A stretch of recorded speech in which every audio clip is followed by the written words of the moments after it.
Greetings, thank you for lending an ear to the Voice of the Times for Tuesday, January 18, 2022. Brought to you by Welcome Depot, the country's leading home improvement and construction supplies retailer. Shop conveniently 24/7 with the Welcome online store. Just go to shop.wilcon.com.ph. For today's editorial, resume in-person classes, but with caution. The Department of Education has ordered all online classes in Metro Manila suspended for a week to ease the health burden on students and teachers following the new swarm of coronavirus cases. Education is just one of the many sectors that have been reeling from the onslaught of Omicron on their workforce. The DepEd reports that scores of teachers have called in sick, and without the health break, many more could fall ill.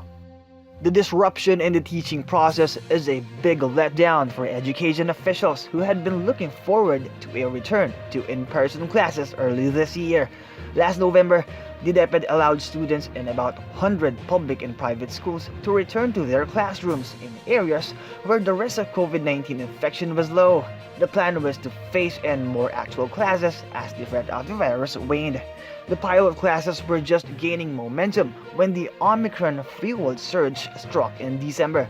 The experiment was abruptly called off, but soon even online study sessions were disrupted as more teachers caught the virus. The pandemic forced Philippine schools to shut down in March 2020.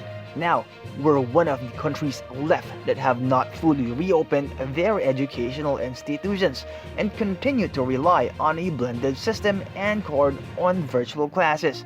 Education experts, however, have questioned the wisdom of depriving children of a proper school environment. A UNICEF official noted, "With every day that goes by, children unable to access in-person schooling fall further and further behind, with the most marginalized paying the heaviest price."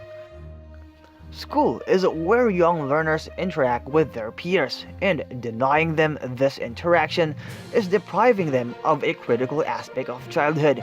Students miss the experience and structure of school and the place-based nature of learning, one study found. According to other studies, online schooling does not appeal to students in poorer households, many of whom have to deal with behavioral and emotional issues at home.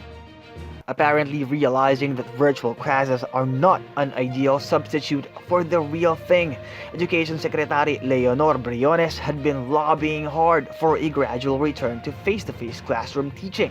She finally got her way in November, but the transition was interrupted after just a few weeks by Omicron. But another, perhaps even bigger, concern could complicate efforts to bring back in-person schooling. An uptick of Omicron infections among children has been reported in many parts of the world, including the United States. The 7-day average of daily hospitalizations for children in the US in the last week of December was 58% higher than in the past week, according to the Centers for Disease Control and Prevention.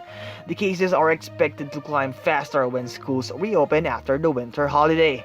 A spike in Omicron cases among children here is not unlikely, and health authorities must be prepared to deal with it.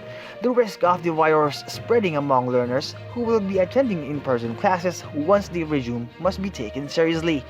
The DepEd must guarantee that stricter COVID mitigation measures are in place before classrooms reopen. No country in the world has put out such a stringent and strict requirement for face-to-face classes, Secretary Briones said at the launch of pilot classes in November. Omicron, however, could require a more robust response, considering its potency.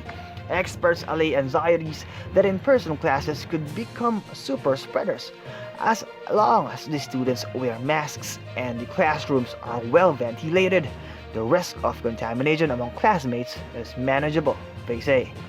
But without doubt, the best way to protect school children from the virus is to get them vaccinated. The government started inoculating 12 to 17 years olds late last year, but it has yet to start jabbing the 13.5 million children aged 5 to 11 years because of the delay in issuing an emergency use authority for a pediatric vaccine.